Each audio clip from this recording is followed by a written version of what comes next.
In today's show, we're talking Golden State Warriors with Cyrus, the host of the Locked On Warriors podcast. We've got lots to talk about, Michael Bolton. Thanks, Josh. It's Michael Bolton here, and it's time for another episode of the Locked On Fantasy Basketball podcast. Let's get to it. Let's get to it, indeed. You are Locked On Fantasy Basketball, your daily fantasy basketball podcast, part of the Locked On Podcast Network.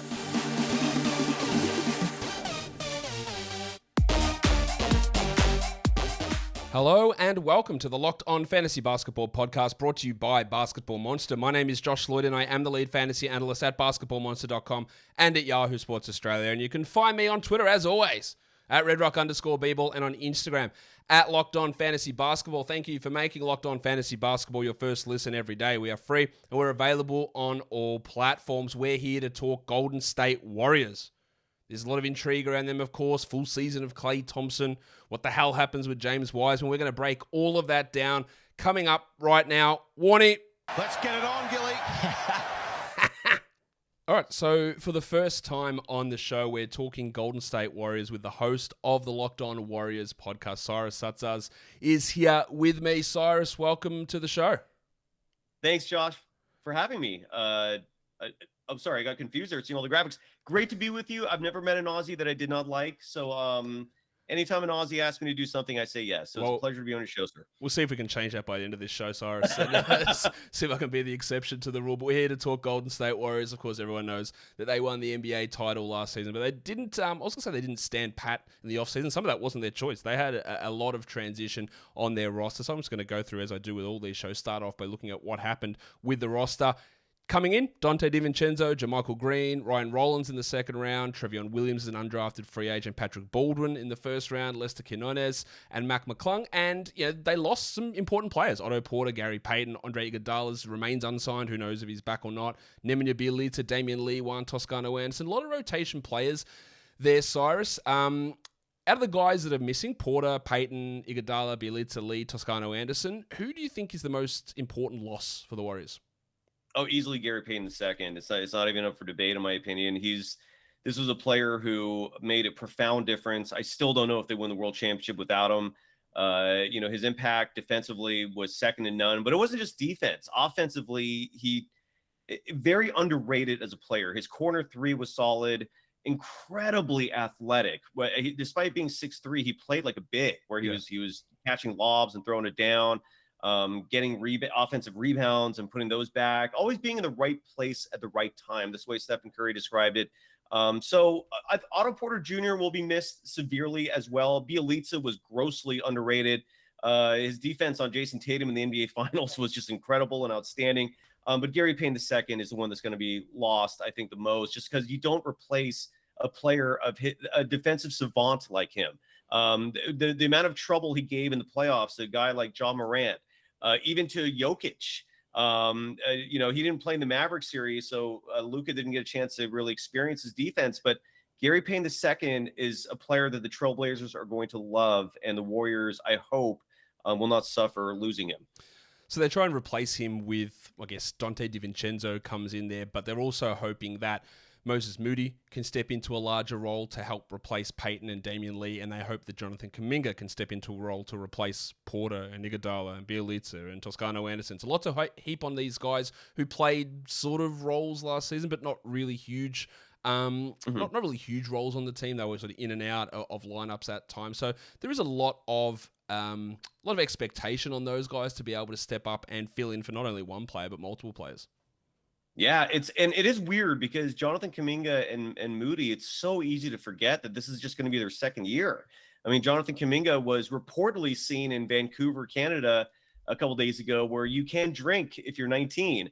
It's a legal drinking age to start with. So the point is, these are two very young individuals, but Moses Moody, I think, is the person that is going to be looked at to replace Gary Payton II more so. He's more NBA ready than Jonathan Kuminga is, not by much, but he is. I think you're going to see heavy minutes for those two players.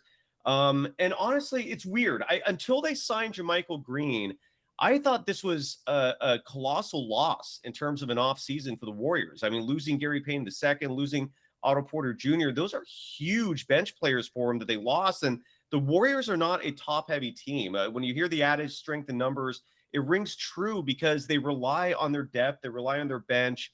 And it is weird that this upcoming season, they're going to try to defend a world championship with two 20-year-olds playing pivotal bench roles for him in Kuminga and Moody. But the bright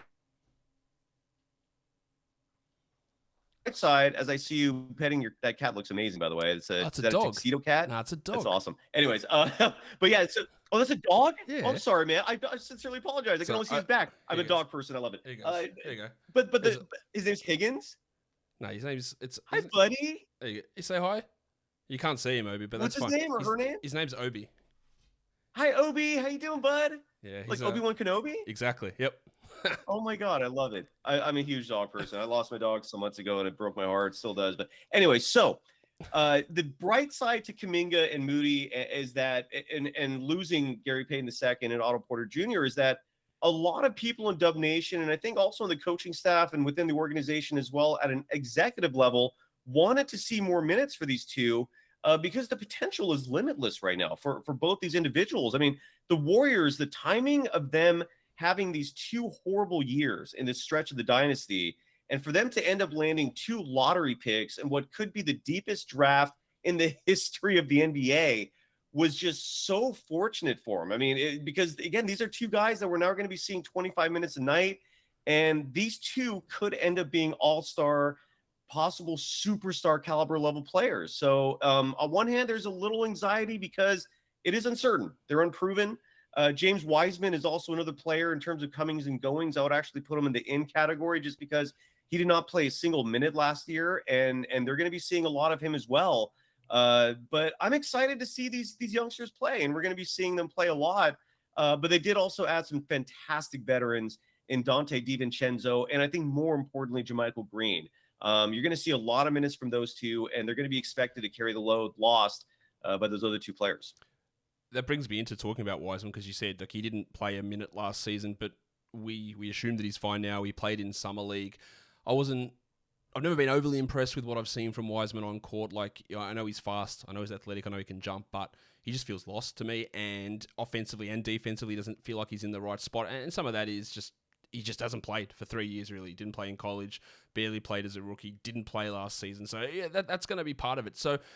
You talk about JaMychal Green. I think JaMychal Green might be cooked. I was really disappointed in how he played last season. Maybe he recovers some form. He was pretty bad last year. But otherwise, they're going to have to rely upon Wiseman to play a relatively decent role. I was going to talk about this a little bit later on, but we'll do it now. Do you think that do you think the Warriors have got hope or belief that at some point this season they will be starting James Wiseman?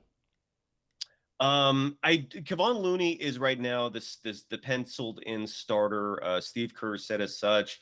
They paid him a lot more money than they wanted to pay him, even though I still think he's very underpaid as a starting caliber center in the NBA. So I think Looney will be the starter. I think Wiseman is going to be playing a lot of bench minutes, working his way into more playing time. I do want to give a little pushback with JaMychal Green just because he said in an interview recently that the reason why his three-point shooting numbers went down last year was he was fighting a wrist or hand injury the entire season that was kept under wraps. And he also was playing on a Nuggets team that had very little outside shooting. So defenses had the opportunity to really focus on a player like Green, who typically until last year had really solid three-point shooting numbers. And that's really the only variable that showed a regression was his three-point shooting. It went down. The anticipation is that will go back up, largely because A, the expectations are his hand, whatever this injury was he was dealing with, is better. And B, and I think much more importantly, he's going to be seeing he's going to be seeing spacing that no player has really experienced if you haven't played on the Warriors before. I mean, that is the beauty of playing on a team like the Warriors is when you're on that court and you have Stephen Curry, you have Klay Thompson, you have Andrew Wiggins, who has seen this finally. He's arisen as a borderline superstar player. You're gonna get a lot of opportunities to have open looks, and JaMychal Green is going to be just seeing wide open pastures in front of him. Oftentimes, when he's passed the ball, and shooting threes, because defenses are so focused on Steph and Clay and other players that may come off the bench. Moses Moody's turned into an outstanding three-point shooter. Jordan Poole, who plays a lot of heavy minutes, a fantastic three-point shooter. So I think JaMychal Green is due for a big year for them. In terms of James Wiseman, it's one of those things where I've talked to a lot of former players. I've talked to a lot of former coaches, executives, and I've yet to hear one person who has formerly played the game, who has been involved in the game, say anything bad about it. Like every single person I've talked to, these are Hall of Famers, former players, you name it. These are people who know this game as well as anyone. And they rave about Wiseman's skill set. This ranges from his three-point shooting. He does have an excellent shooting stroke. It ranges from his size and athleticism, obviously. He takes these massive strides when he's running down the court and covers the court kind of like Giannis does when it's a full court press. He's a freak of nature athletically. The only thing that he hasn't had going for him yet is health. He's missed, of the 2 years in the NBA that he's played, he's missed a year and a half, including all of last season. His rookie year when he played, he didn't put up horrible numbers. Again, he was very young. He was 19 years old. And in his rookie campaign, he put up close to 12 points a game and close to 6 rebounds a game in a little over 20 minutes. So those aren't bad numbers for an NBA rookie, who I think only started 27 games for the Warriors that year. And even though the plus minus for him was awful, that started to turn around until right before he got hurt. So in terms of measurables, James Wiseman was showing progress and showing glimpses of what he could become as a player before that unfortunate knee meniscus injury that kept him out again for a year and a half. They're not counting on him to start, but he will be coming off the bench, and he's likely going to be taking that Nemanja Bjelica role as the backup center, spelling Kevon Looney. And I'm very curious to see what he does. I'm curious as well. Like, I'm not writing him off. I just some of the positioning stuff, we know that Draymond had some big issues with him early in his rookie season in terms of like, just mate, either get in the right spot or get out of the way. And yeah, that didn't really, maybe it improved a little bit, but again, we just haven't seen him. Like, it's been 30 games that he's played, or 35 games. So like, who knows? But the athleticism is absolutely undebated. You cannot make any qualms about that. Like, he's unbelievable. But yeah, can you get in the right spot? Can you make the right decisions? That's the challenge for a lot of these guys, and it is here for Wiseman as well. But it's not a challenge to know what the number one spot is for odds, lines, and props. It's, of course, with BetOnline.net, the fastest and easiest way to check in on all of your betting needs. You can find all your favorite sports and events at BetOnline.net. Major League Baseball, the NFL, NBA, NHL, combat sports, esports, and even golf. Cyrus, you are there in the Bay Area. You a 49ers fan?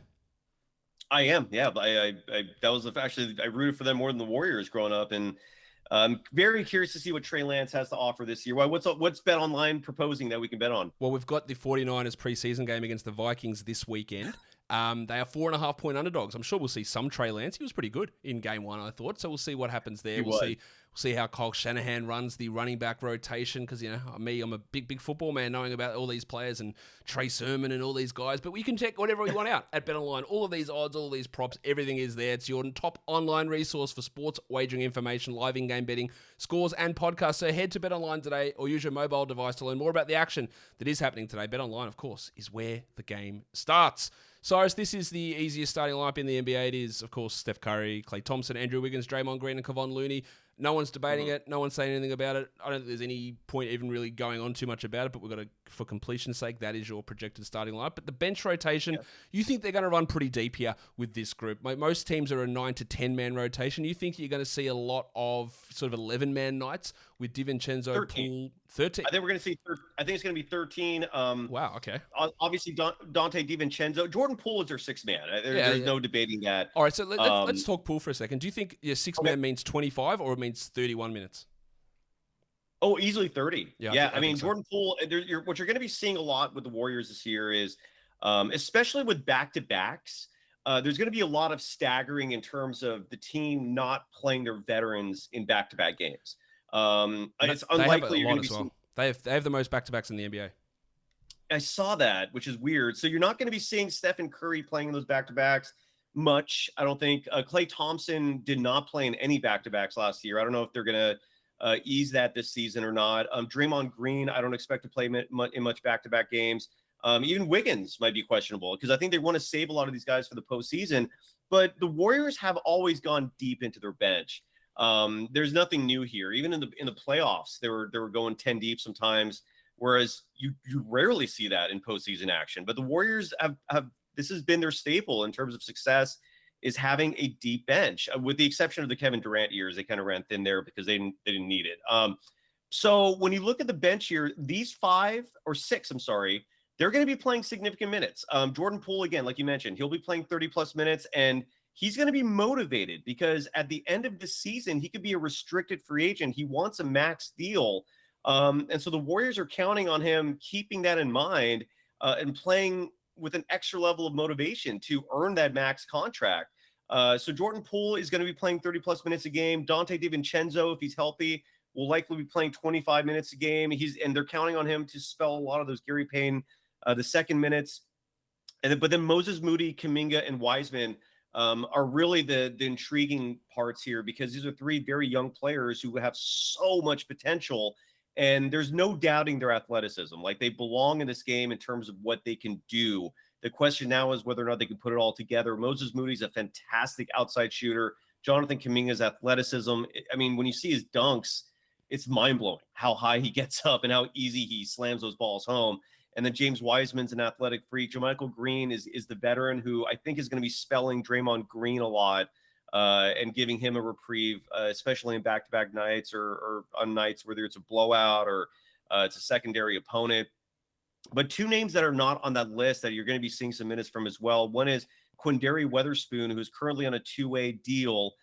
He's really stepped up and shown that he can play fantastic minutes defensively. He actually has there's attributions connected to him where he says he wants to take that Gary Payne II role and be that defensive lockdown player for him.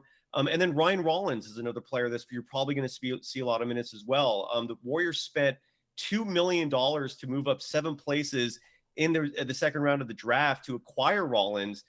They see great things coming out of this kid. He's likely he's played 2 years in college, so that extra year translates to the Warriors as additional maturity, so he can kind of step in and start playing more right away. So I would expect those 2 to be alongside this rotation.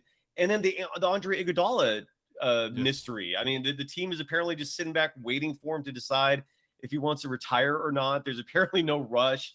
I don't know what Iguodala is waiting for to make that announcement, and I don't know what the Warriors' contingency plan is if Iguodala does retire.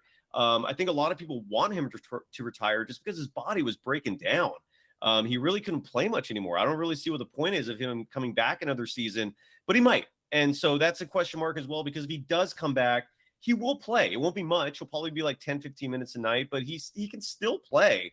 It's just whether or not his body will hold up. So realistically, the only player on the Warriors roster that you probably won't see a lot of minutes from is Patrick Baldwin Jr., just because he's so raw. And he only played 11 games in college last year. He was injured most of the time. I think you're going to see him play a lot of G League minutes for the Santa Cruz Warriors. But everyone else, I mean, they could easily have a 14-man bench that is utilized consistently this year. Yeah, they can go deep with these guys. They actually have 15 men on the roster at the moment. So if Iguodala does return, one of Trevion Williams or Mac McClung probably would end up getting waived. But just to correct you, Josh, those two are just training camp invitees. That's true. Yep. They don't have guaranteed contracts. And then on top of that, Quindary Weatherspoon is on a 2-way deal. Even though he wanted a guaranteed contract, the Warriors held off on that. They might give it to him at some point this year, because if you're on a 2-way deal, you can't play in the postseason. So the Warriors, in terms of guaranteed slots, I think only have actually 12 players locked down. It's either 12 or 13, because McClung is 13. Yeah, 13 guaranteed. Yeah, so McClung is still the one. We don't know what we're going to see from him. The center from Purdue, I forgot his name. Yeah, Williams, Trevion Williams. Yeah, Williams. So in all likelihood, they might actually end up playing significant minutes for Santa Cruz this year, because Lester Quinones got the other 2-way deal. So he's right now slotted to be alongside Quindary Weatherspoon as the two-way guys. So 13 is the number right now. If Iguodala decides he wants to play, he'll be 14, and then that'll be it. The Warriors will not be paying 15 players this year. just because of how deep into the luxury tax penalty they are. So that Iguodala roster spot's the final one. And if he decides to play, he'll be the 14th. If he decides to retire, I don't know what they're going to do. I know Carmelo Anthony's out there. There's still a few veterans out there that the Warriors could add. I don't know if that's what they want to do, though. That's still a mystery. Do you think that Kuminga and Moody are ready for these roles? Yes. Who do you think is more ready then? More to the point. Moody by a long shot. Moses Moody is an NBA ready player right now. I think, and I think he is a huge reason why the Warriors did not match the Trailblazers and pay Gary Payton II. They see great things coming from this kid. His pedigree is fantastic. His skill set's fantastic. He's shown enough where he can actually play even good defense. Kuminga is still a little more raw, but Kuminga is, Kuminga is one of these guys that I wouldn't, the only two players I would trade him for, even now, even still, would be Luka Doncic and Giannis Antetokounmpo, and that's it. Simply because he has Hall of Fame potential. Who knows what it's going to be? He might not be a Hall of Famer. I don't know, but his athleticism, his skill set, he knows the game. His instincts are second to none. So if Kuminga plays up to his potential, the league better watch out, man. This Warriors team is not being defeated this year. Interesting. I think Moody's actually the better prospect personally. I just think that Kuminga, much like Wiseman, has some. I think he has some recognition issues at times, and we saw Kerr would start him at times and go, I can't with this guy. He's just got to go back to the bench because he's screwing things up too often, and that happens when you're 18 and 19. And I know that, but I feel like again Moody has shown a very easy willingness to just fit and do what he needs to do and do it at a high level. Kuminga's got, you're right, that sky high potential, but I'd say the percentage chance of him hitting it is much lower than Moody hitting his potential, which might be somewhat lower.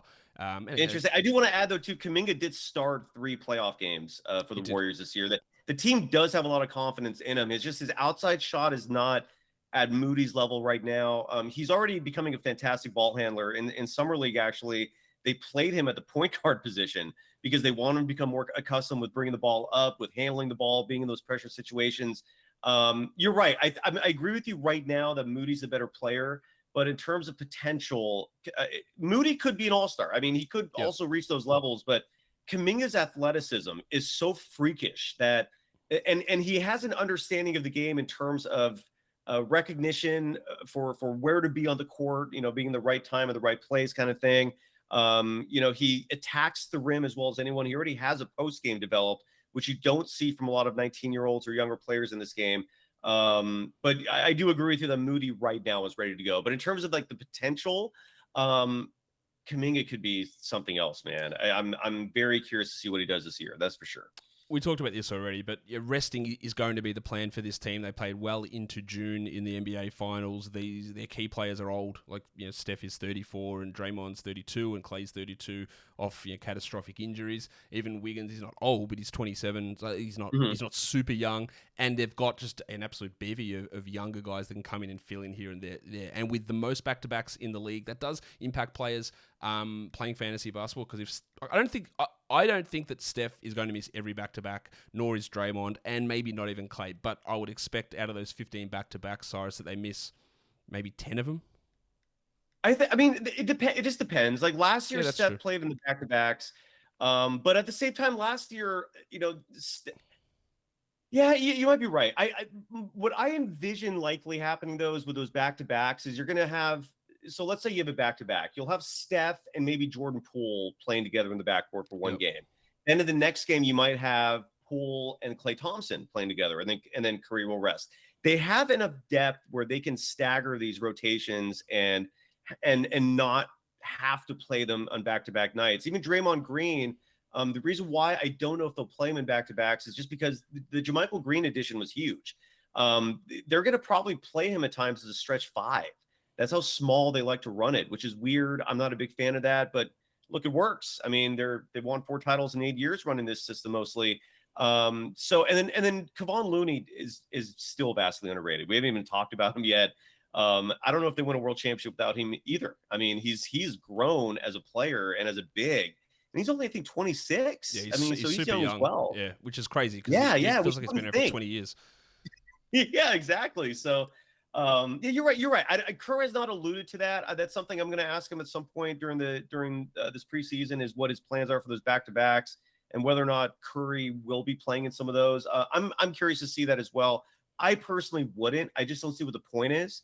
So when it comes to fantasy, you're right. That is something to consider. But I will say this: if you are a fantasy basketball player, if there is one player I would be very excited about for the Warriors, is Klay Thompson, because Klay Thompson, yes, he had those 2 catastrophic injuries last year, but he still put up in the regular season nearly 20 points a game. He averaged over 20 points a game in the postseason. And what I saw in the NBA Finals was Klay Thompson finally getting his feet under him defensively and being that lockdown defender that we were accustomed to seeing before those 2 horrible injuries.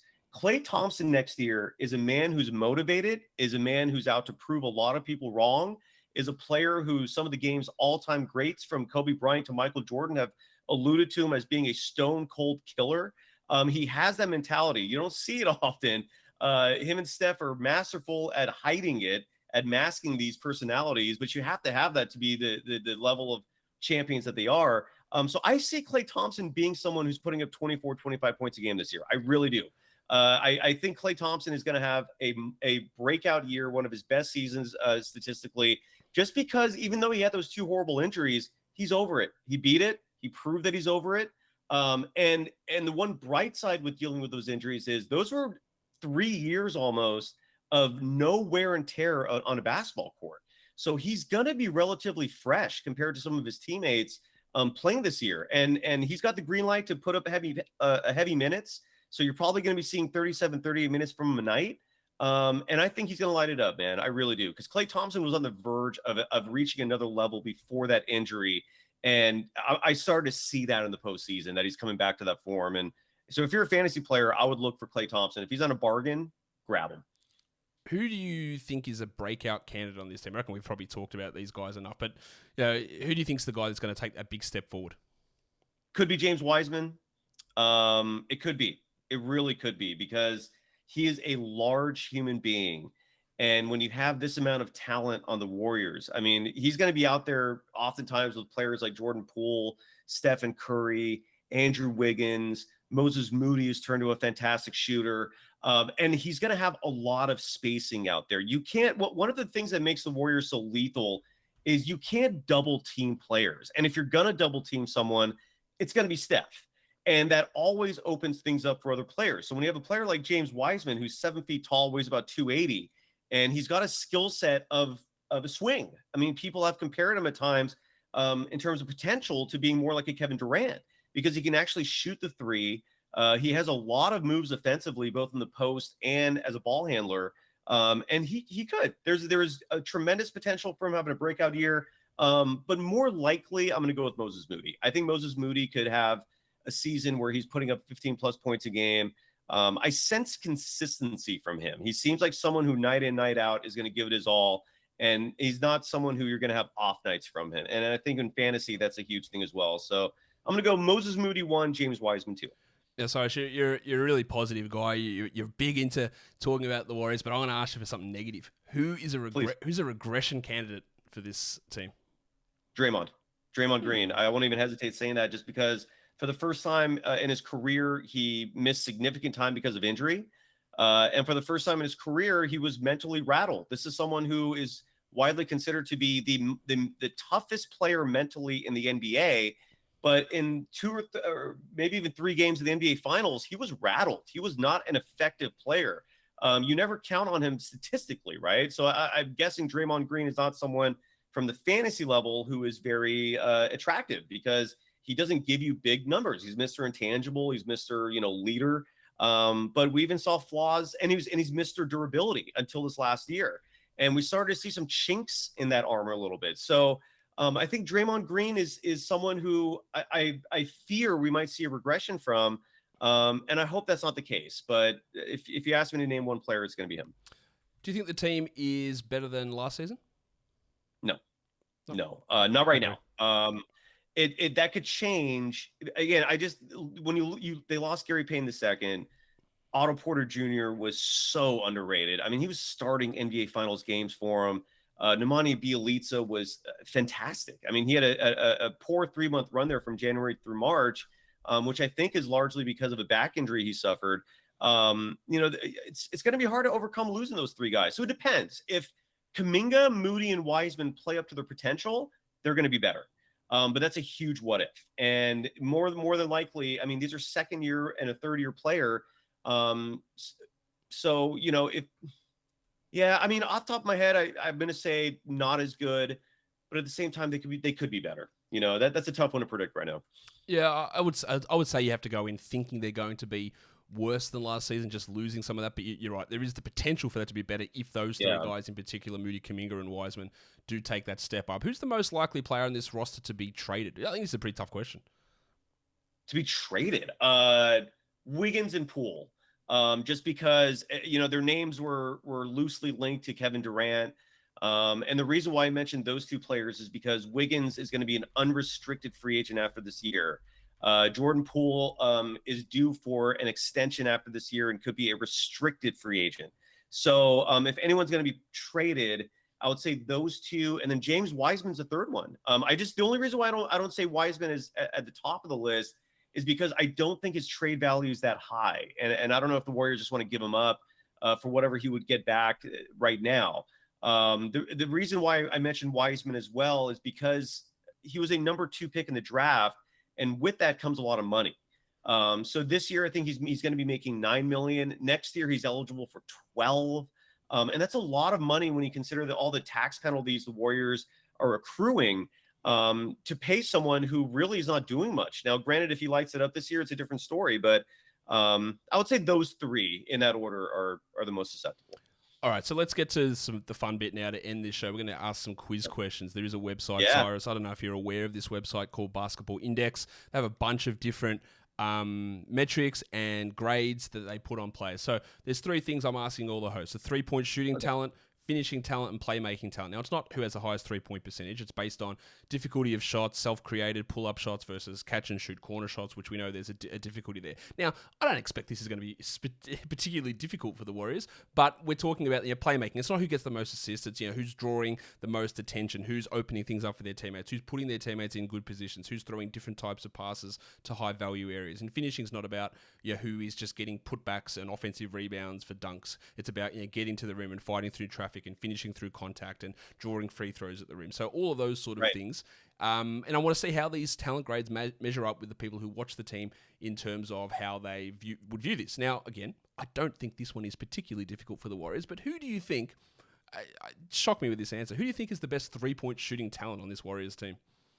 This is such a tough one. Let me think here. I'm going to guess it's the former 2-time MVP who was one-time unanimous MVP, reigning NBA Finals MVP. I'm going to say Stephen Curry. Yeah, you're right, because he's the best 3-point shooting talent of all time. So he is definitely it. All right, this one maybe is a little bit challenging, but maybe not. It is. What about playmaking talent? Who do you think here? There's probably only really 2 answers in this group, but who do you think graded out the highest? I'm debating between Steph and Draymond, just because Draymond Green does have a lot of assists. He gets rebounds.